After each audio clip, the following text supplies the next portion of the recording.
Амандманите 3000 на број се, како очекувате дека ќе оде нивното разгледување?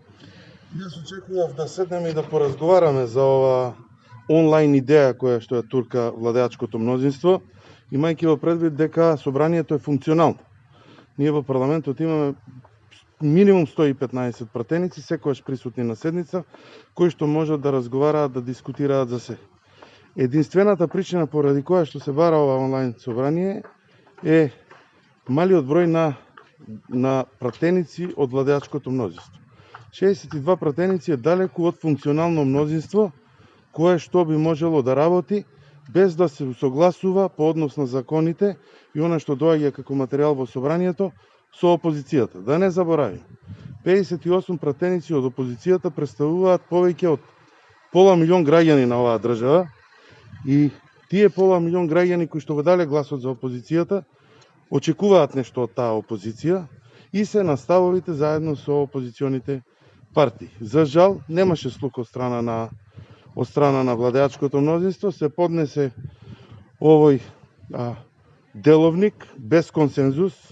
Инаку знаете дека Жан Моне процесот е процес во кој што консензуално се договараат одредени измени по основ на деловникот и ние по основ на тоа постигнавме некој напредок и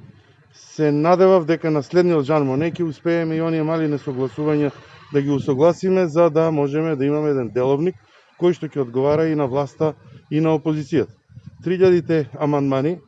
поднесени од страна на опозиционите партии се само крик на опозицијата по однос на она што власта сака да го демонстрира во собранието, а тоа е непочитување на опозицијата, неразговарање, избегнувањето на диалог со сите политички партии и една од причините поради која што ги имаме овие 3000 амандмани покрај неуставноста на самото законско решение за измена на деловникот е ова што го гледаме денес. Што мислите, која е целта на ваквото барање на опозицијата да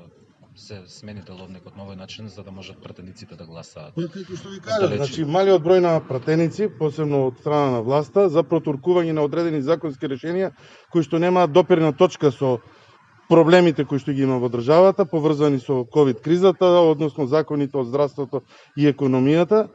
е единствената причина поради која што се бара да ова нефункционално мнозинство од 62 пратеници, од кои што дел од пратениците, иако здрави, ретко ги гледаме во собранието, е причина да побараат можност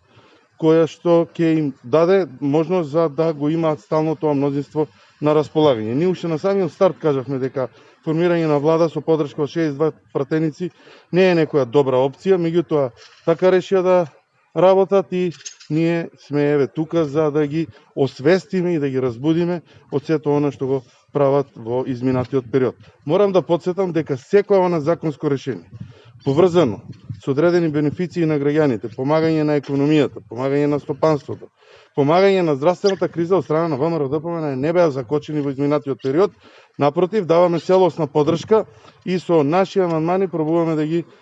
подобриме тие законски решенија. Меѓутоа, се она што не е поврзано со кризата, се она за што нема консултации и диалог од страна на опозицијата ќе биде оспорувано. Имавме примери во минатото дека и двотретински реформски закони кои што беа битни за државата беа поддржани од ВМРО-ДПМН како опозиција, истото ќе биде и во наредниот период, меѓутоа само за закони кои што се поврзани со